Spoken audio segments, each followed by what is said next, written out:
Pistetään tänään kermajuustoa kylmäsavustukseen. Tosta se suurin piirtein lähtee. Siinä olisi noin 330 grammasia paloja 3.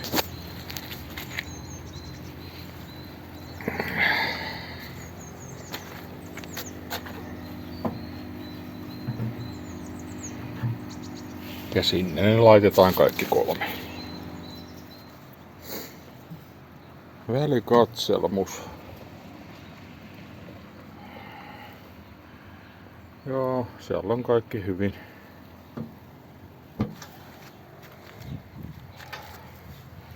Täytyy tehdä välipalaa, snackseja, aikaisemmin savustettuun kasleriin. Nyt annetaan ihan pikkusen vaan pintaa ja lämpöä, kunhan tuo tuossa valmistuu. Sitten saa jotain pientä palaa elokuvia varten illaksi. Välipalasnäksit olisi valmistumassa siinä ja ne onkin näköjään ihan hetken kuluttua valmiita.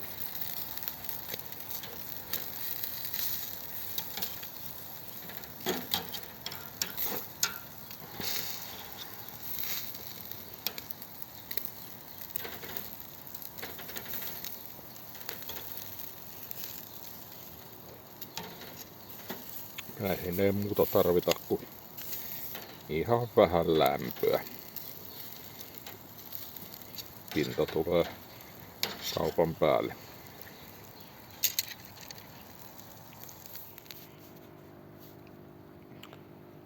Kuutisen tuntia on nyt mennyt juustojen kanssa. Katsotaan miltä ne näyttää.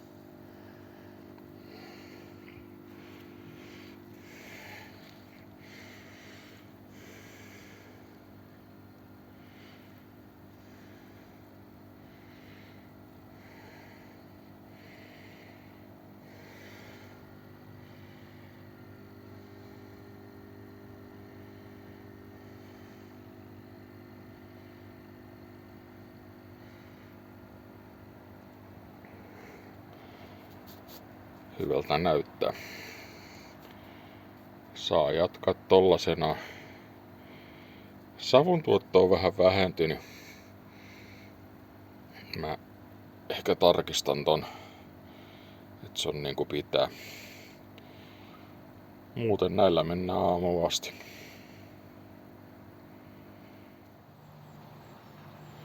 No niin, seuraava päivä. Vähän 3 jälkeen kello. Generaattori on tossa kertaalleen puhdistettu ja aina välillä sitä on täytetty. Juustot on käännetty. Ne kerää lähinnä tohon yläpintaan aina savua.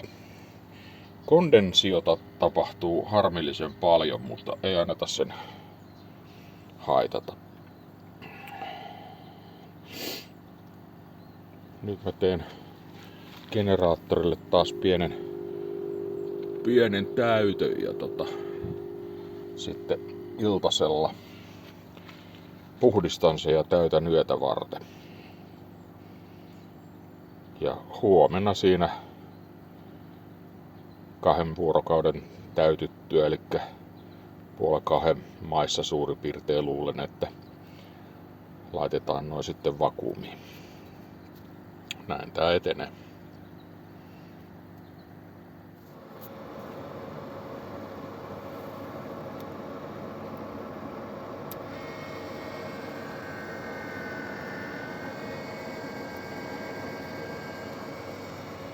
Hetkelliseksi avuksi tuohon kondensaatiomme laitetaan pikkusen lämpöä tonne grilliin. Sen kanssa vaan täytyy nyt sitten olla tosi tarkkana, että ei lämpene liikaa. Toi ei ole oikein kiva, että tonne valuu vettä noitten juustojen päälle, mutta siis sehän on siitä sitten siipastavissa pois kyllä ihan helposti.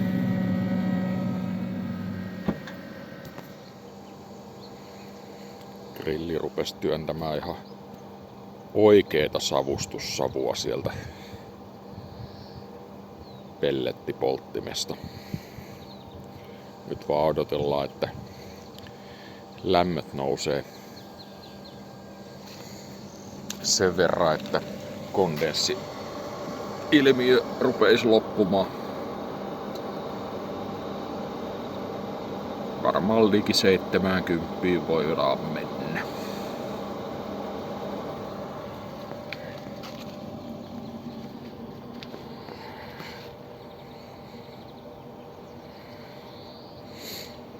Nämä pellettigrillit ei ole kovin hyviä savustukseen, mutta tässä niin sanotusti käynnistysvaiheessa ne kyllä työntää ihan reilusti savua. Pidemmän päälle sitten se on aika paljon kevyempi toi savun muodostus.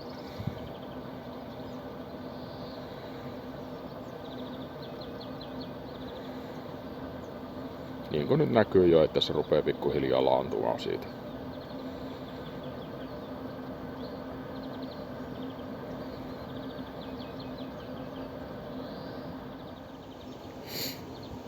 Lämpötila nousee ihan hurjaa vauhtia, että ihan hetken kuluttua laitetaan takaisin ihan puhdas kylmäsavustus.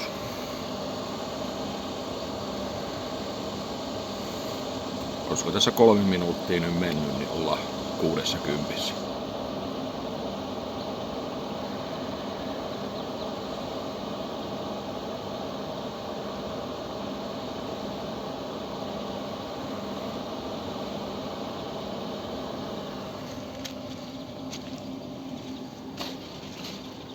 Hyvä tässä nyt tietysti on se, että me saadaan sinne sitten mukaan kirsikkasavua, koska nämä on kirsikkapellettejä, mitä tässä laitteen säiliössä on. No niin, tälleen taas tällä kertaa.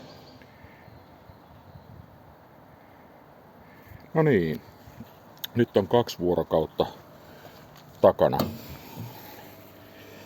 Nää saa nyt viimeisen semmosen pienen lämpöiskun. Ja sen jälkeen pistetään sitten toipumaan. Saavat olla ihan rauhassa vuorokauden verran, jonka jälkeen ne tuikataan vakuumiin.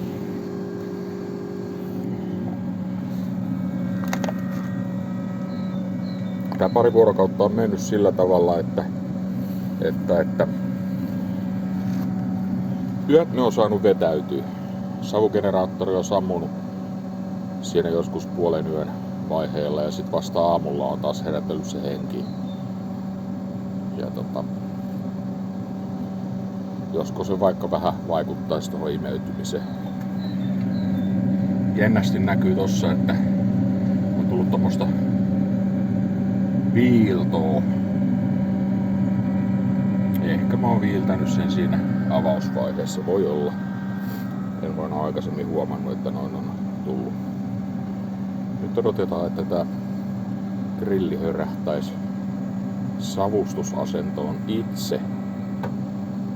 Ja annetaan sinne tosiaan vielä viimeiset lämmöt. En tiedä onko sillä mitään merkitystä, mutta jos vaikka jotain bakteeria tuolla olisi, niin ainakin pinta saadaan yli 70, niin siitä kuolee osa pöpöjä sitten. Kohta se rupeaa sauhuumaan. Lämpö nousi 75.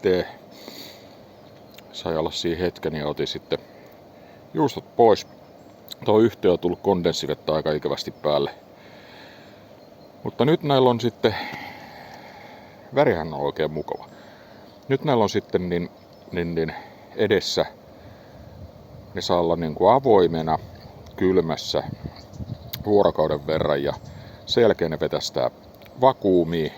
Siinä välissä tosin niin huuhteluvedellä ylimääräiset litkut, mitä tuossa nyt näyttäisi yhdessä varsinkin olevan, niin, ja muista, jos niissä on jotain kiintoainetta päällä, niin pois kylmävesi huuhtelulla, sitten vakuumiin. Ja nyt ei tule mitään mussutusta, että miten ihanaa ja hyvää, koska nää ei ole ihanaa ja hyvää nyt, vaan sitten kun on ollut vakuumissa vähintään viikon, ehkä jopa 4. Tällaista tällä kertaa, ensi kerralla varmaan sitten vaihteeksi lihaa. Kiitos, kuulemiin.